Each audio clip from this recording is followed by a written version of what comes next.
Hello, Matt. Well, Mikey. Oh, let me shut my door here. Yeah, me too.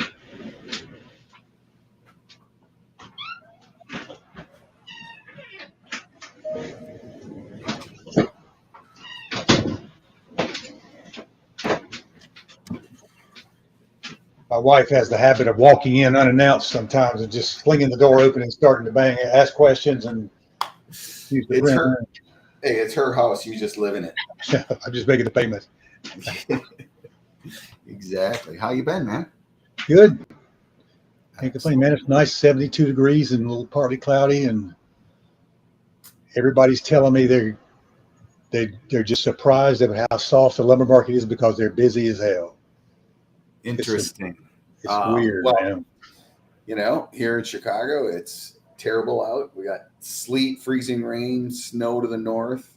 I got a flight this afternoon that I'm hoping to catch.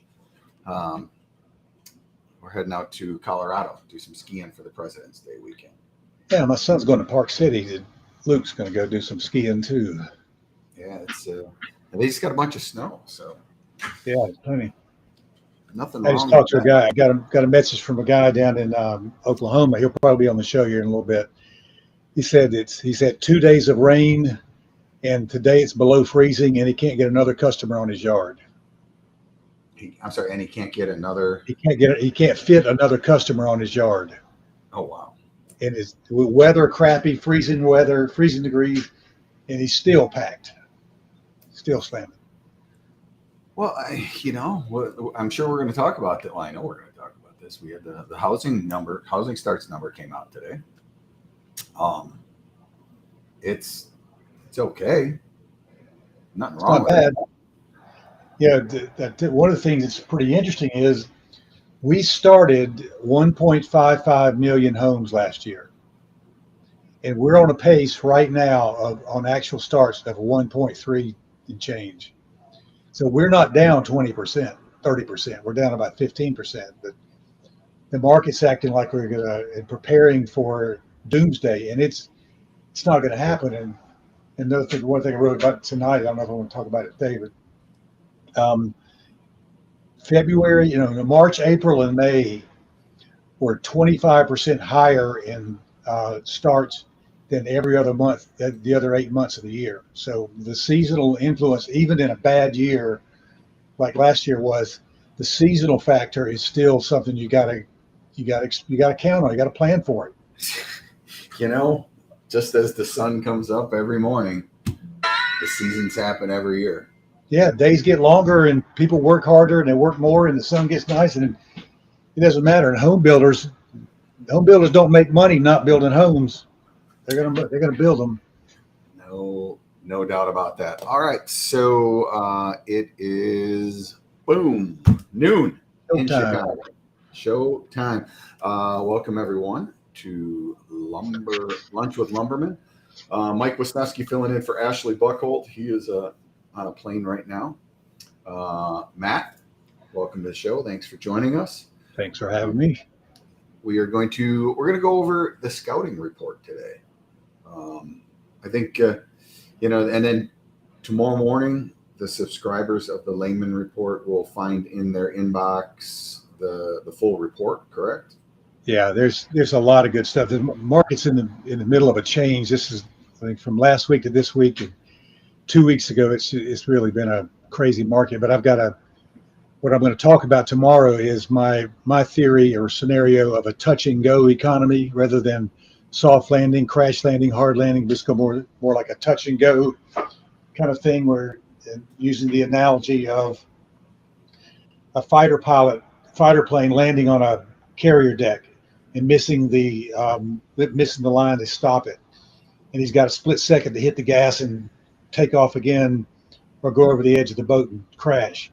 And I think that's what the economy is going to do. I think we're going to have just a skim off the bottom, a skim, and then take off again.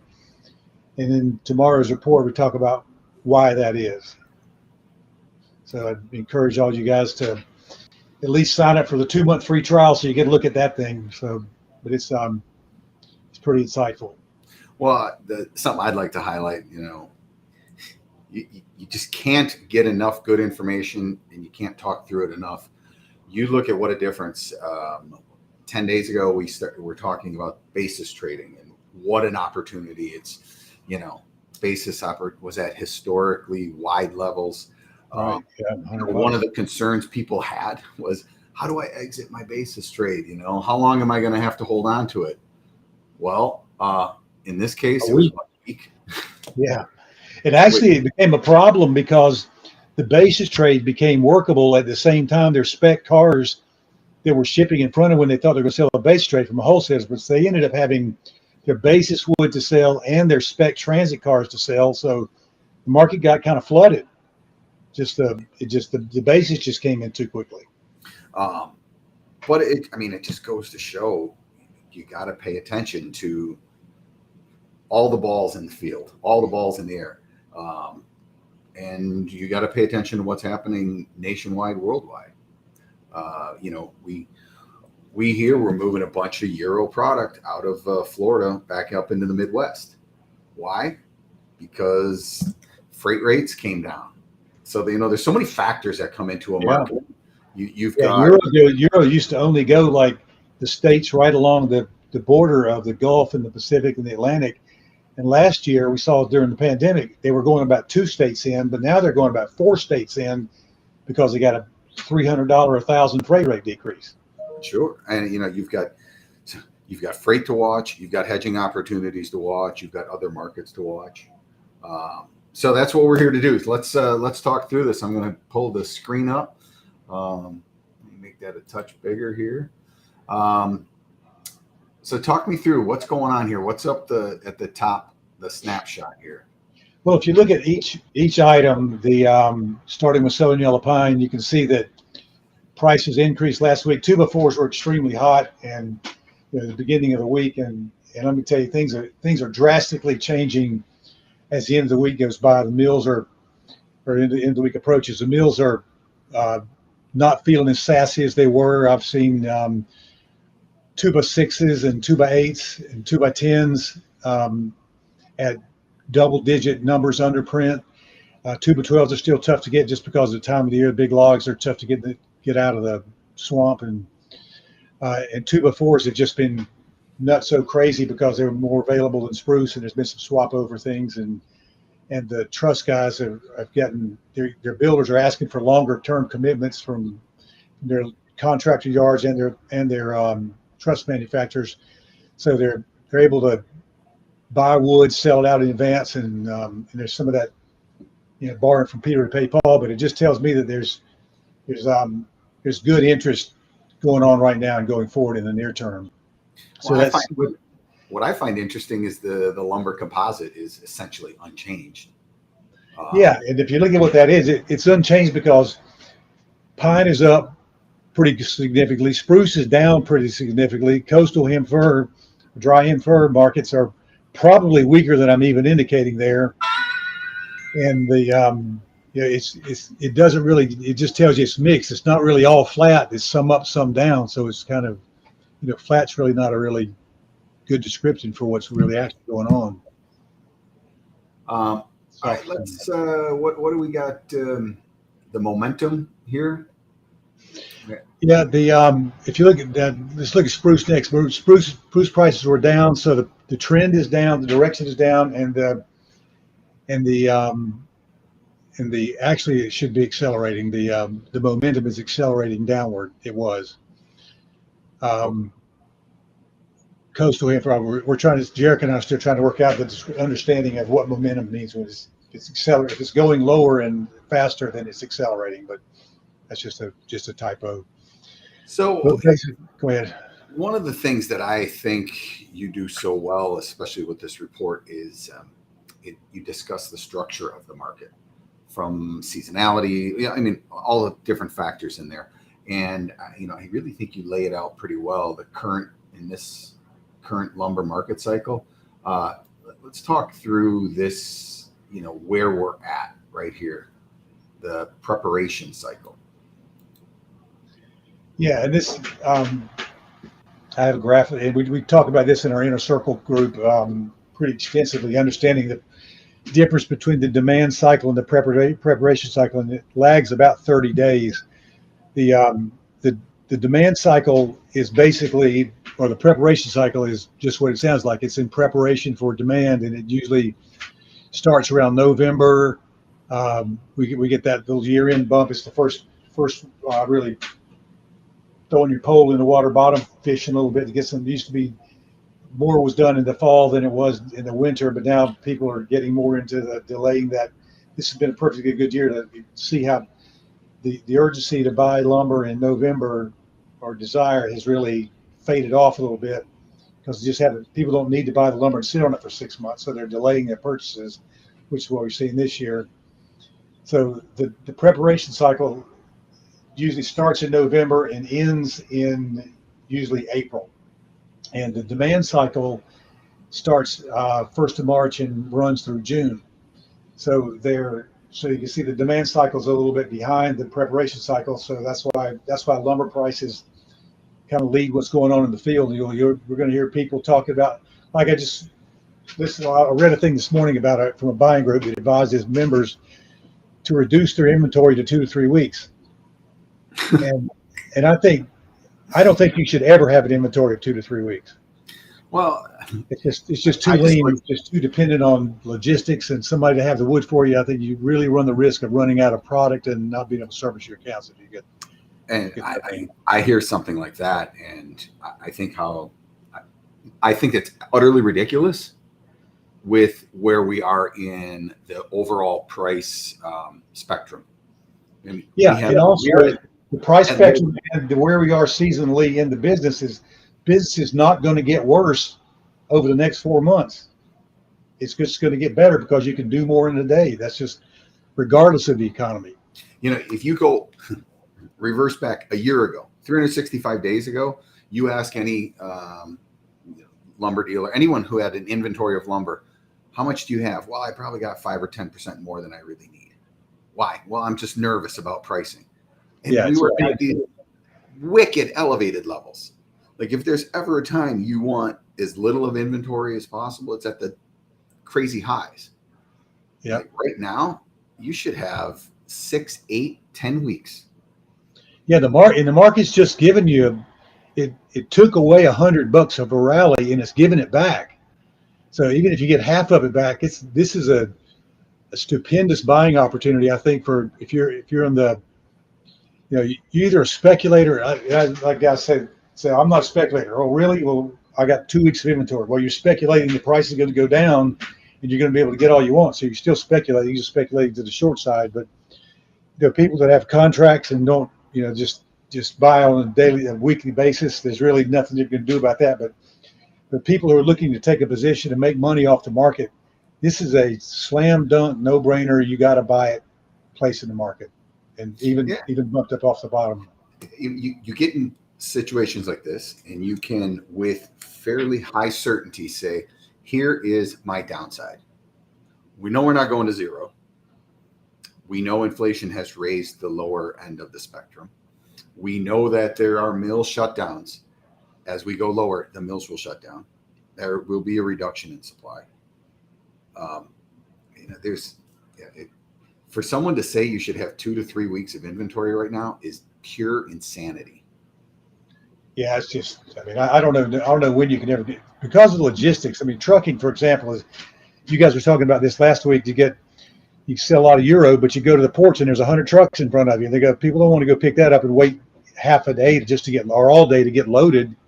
So you got those kind of things going on. There's rail shortages. I talked to one guy yesterday. He said that he's advised all his big box customers to be prepared for rail delays, and it's just a function of the precision railroading, where they've got less equipment, less people, and delay. And because out in the field where there are delays, there's less staff to unload or personnel to unload the cars, so it's taking longer for the cars to get back. So, you get 2 weeks late before you even get into the season good, and it's just a function of not having enough equipment to service the need. And we use 25% more lumber, or housing starts are usually 25% higher in March, April, and May, and June than they are the rest of the months of the year. So that's just to not be prepared for that is simply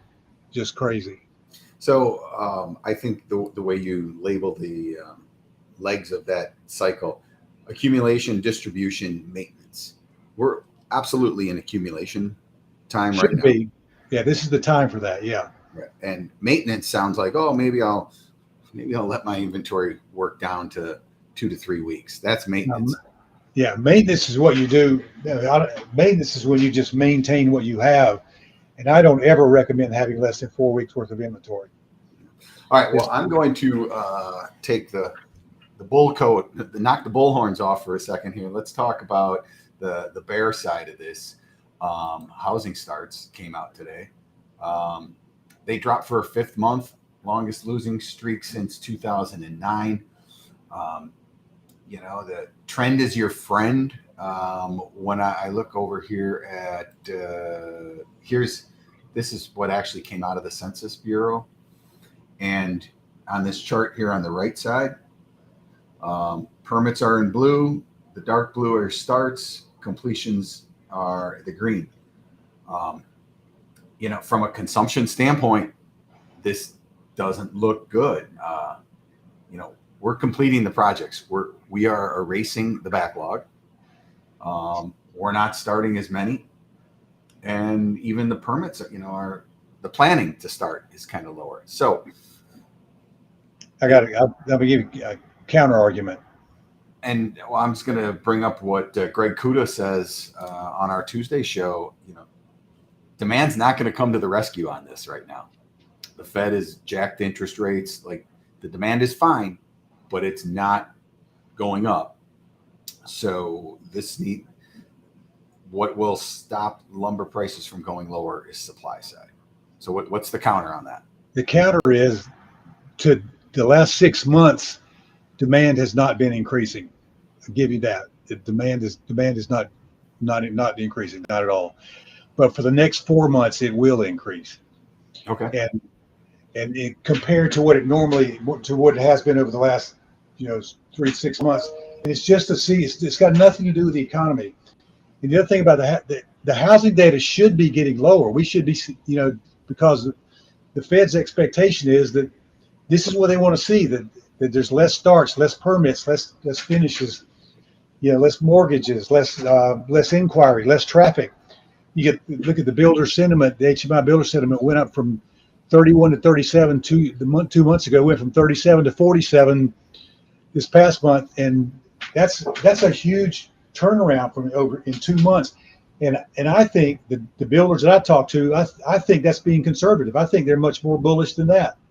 Well, I do appreciate, Matt, that you are a forward-looking person, because you're right. Here is that home builder sentiment, what you're talking about. And home builder sentiment is a forward-looking piece of data.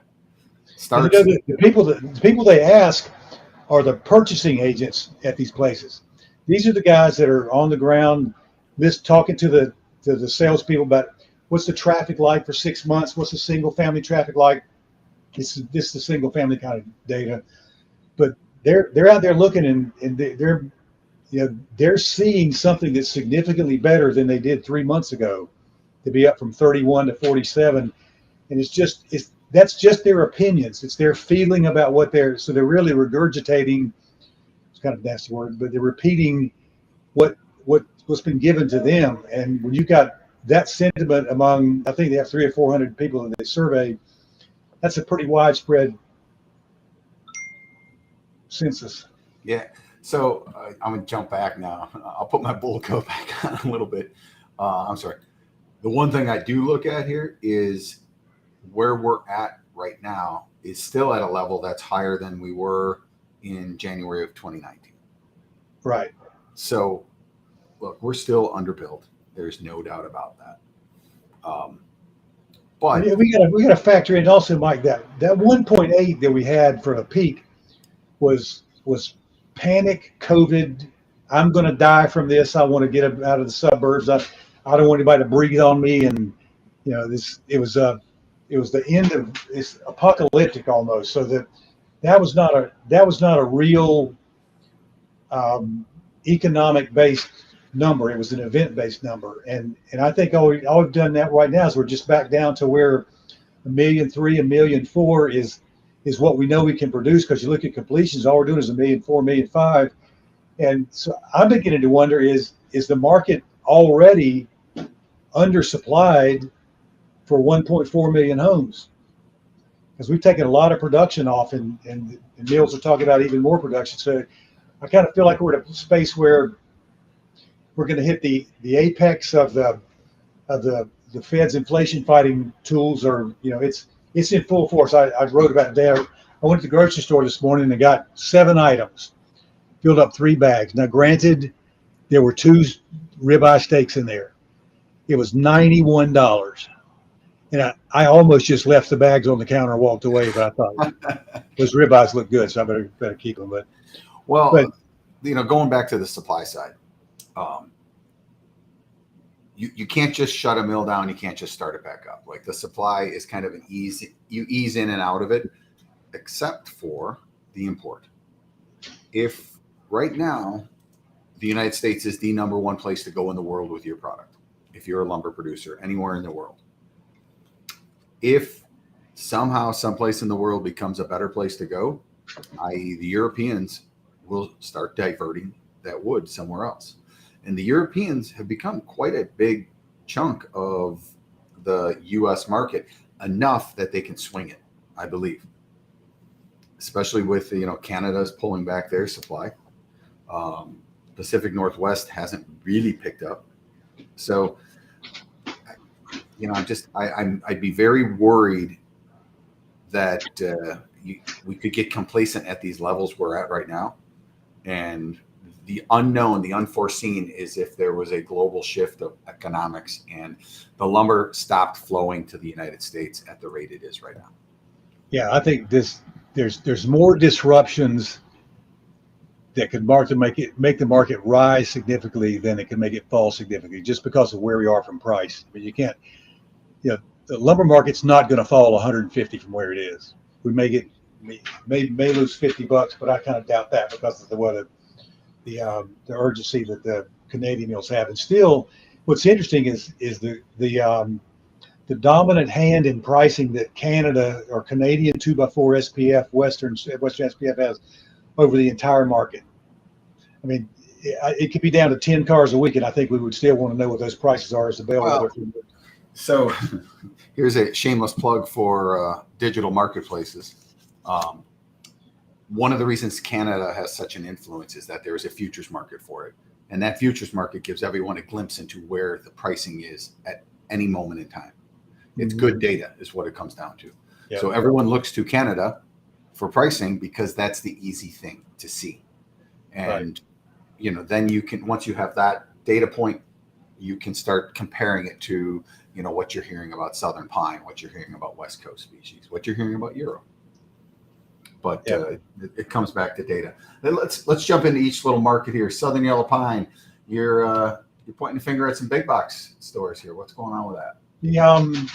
It's been my understanding this week from people who supply those guys regularly with VMI and all their, basically all their needs. They get kind of a small group of people, I guess, that do that. But they've been historically negligent or hesitant to release their what the treaters have been thinking was their requirements for the year. But what I understand now is it's not that. What they're doing is they've got the inventory they think they're going to need, because their expectation is repair and remodel is going to be down 5%, when the rest of the industry thinks it's going to be up about 20%. So somebody's wrong. Somebody's guessing wrong. Either the box has got an inside scoop on the repair and remodel is not going to happen, or the industry's wrong that it is going to happen. But I think that's the big thing is the expectation that the DIY business and repair and remodel is not going to be as good as the industry thinks. And that's probably going to hold them back. I can jump ahead real quick down to the Euro lumber.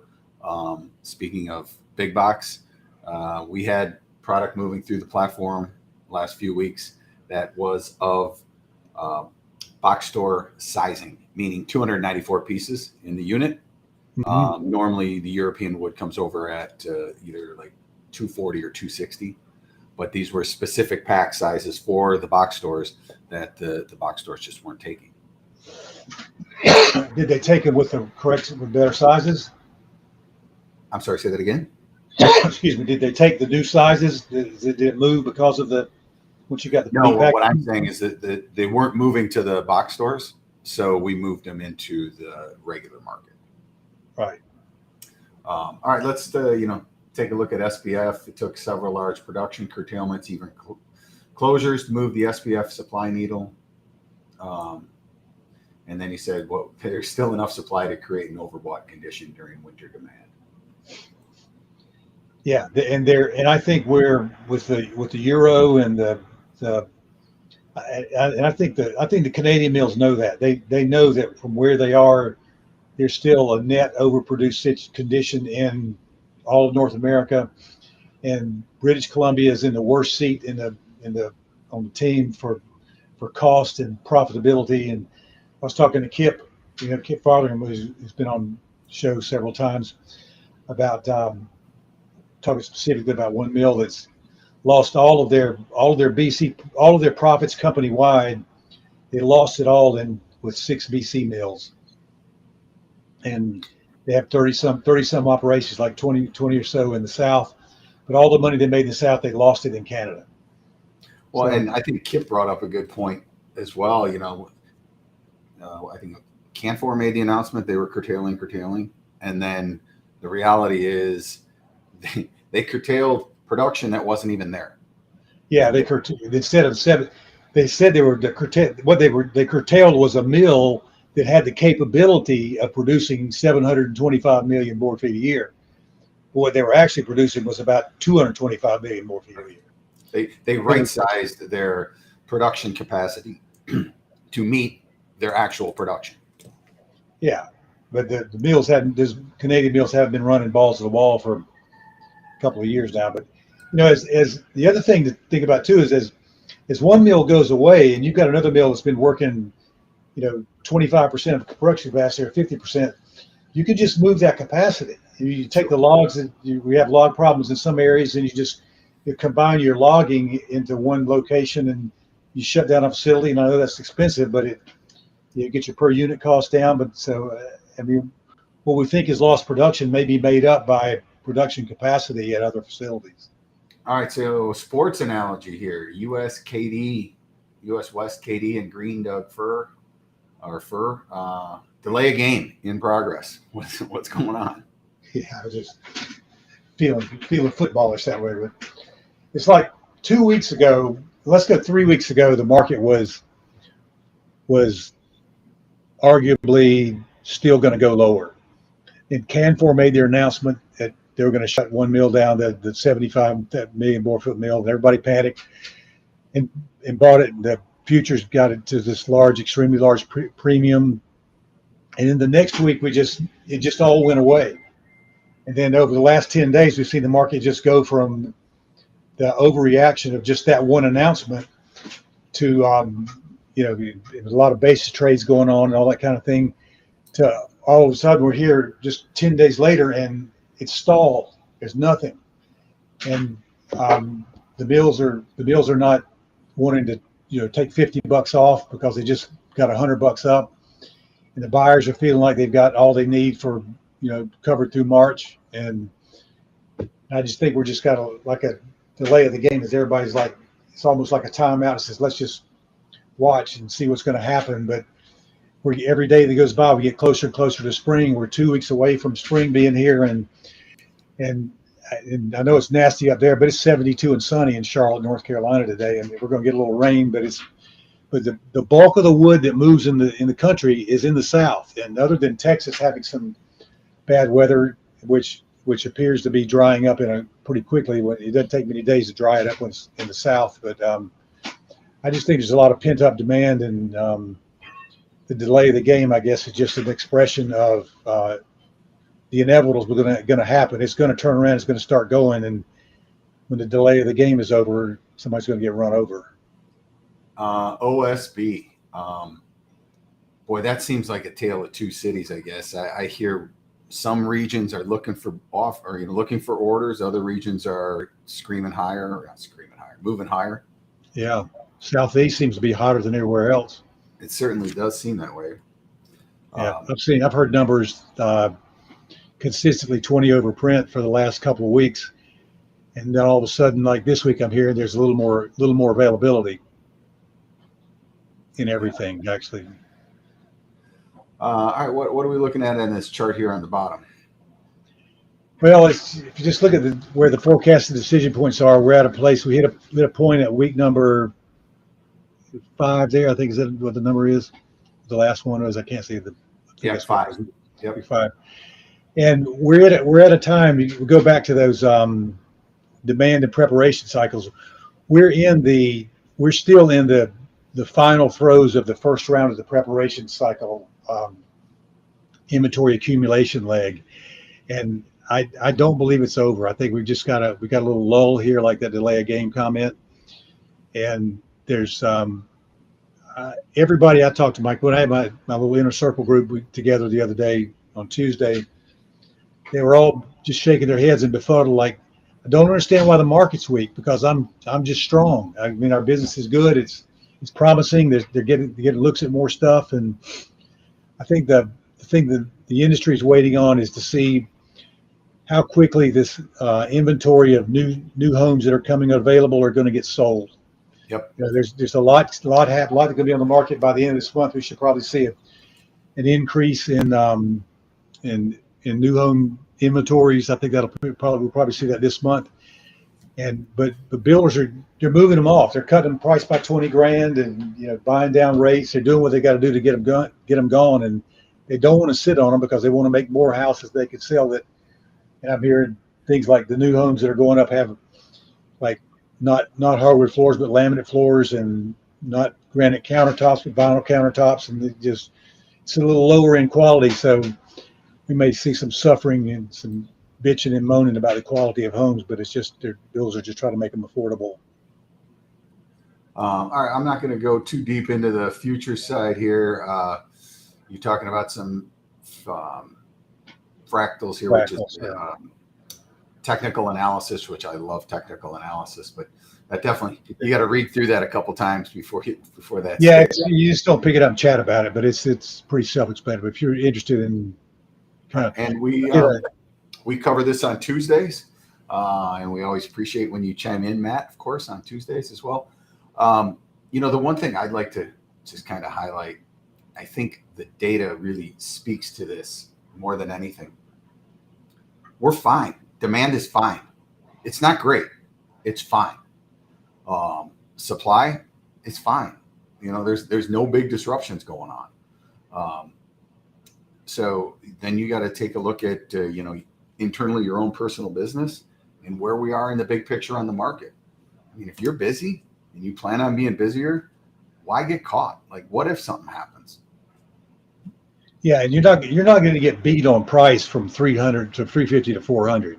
If the market gets that bad, then the price of your lumber is not going to make any difference. You're not going to be able to sell it. So I just don't see that happening. I think the futures market has gotten, with the funds rolling out and trying to get into the new contract, the open interest is down a lot, and volume started to pick up yesterday, which was good, and shows some longs coming back into the market, like Craig was saying. But yep. You got to be careful not to let futures, rule things that don't pertain to futures, like Southern Pine lumber or sheetrock or roofing And along with that, the news cycle. We sit here and we listen to inflation, and the news is always extremist. When I look at everything right now, we seem to be really moving back towards just kind of middle of the road, steady as she goes business. And I think it's presented, no matter what the news is, it's always presented in a negative way. So housing starts are up, down, or sideways, but there's always a reason why that's not a good thing, why something's got to change and be different. But and one thing I'd like to leave everybody with, how the people in the boardroom at these corporations that run sawmills think. back in the day when it was a proprietary, a single guy owning a sawmill, he could, see which way the wind was blowing and make a decision. A corporation can't do that. They need data to back up their decisions so they can answer to the shareholders. They got a nugget of data today. They got this nugget of rates are low, or starts are lower, permits are lower. They can make a decision now, or more easily make a decision based off of that to answer to their shareholders. I think you're going to see some sort of production adjustment to right size things if we continue at or below these levels. So before we take off, let's ask the audience if we've kind of laid out our view of what we think is going to happen. I'd like to hear from some of you guys and what you're seeing about how your business is and what your prospects are, and just chime in and let us hear from you. It'll take just a couple seconds for that to bleed through, but I agree. I think that's really interesting. It helps a lot when you guys give your feedback, because I've got an opinion, and sometimes it gets stuck and modified by other opinions that I have by myself. So I find myself going off on a tangent sometimes, but you guys keep me grounded. Well, and I think that one of the ways as a community, as a group, that we can all be better is to work together. Think about it. If you're on this call and discussing the market, you're going to have a leg up over someone who's not. So we might as well help each other out a bit, get some of this good, timely data spread around so everybody can make good business decisions. Well, we got Jerry McCaughey said, very informative, guys. Thank you. Appreciate that. Jerry, how's the modular business going? Yeah. Growing. This seems to be really, really catching quickly, isn't it? Well, and it should, when you have labor constraint situations. Here we go. I'm seeing that most of the market is sat back and waiting for another curtailment or shutdown announcement before stepping in and buying another round. 3 weeks ago was the first buy of the year. When is the second buy going to happen? Soon. So do you want to wait on that announcement, or do you want to go ahead and get in front of it? Because that announcement, the last time that announcement cost $100. If you followed the announcement, you chased the market higher, and then it dropped out from underneath you. All right, well, I got to go catch a flight, so I'm going to get out of here. Oh, California, hang on. Here's one more.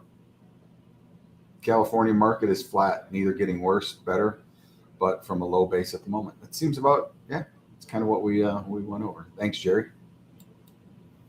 All right, next week. I'm going to go get my flight next week. Ash will be back, and Matt, as always, it was great to see you.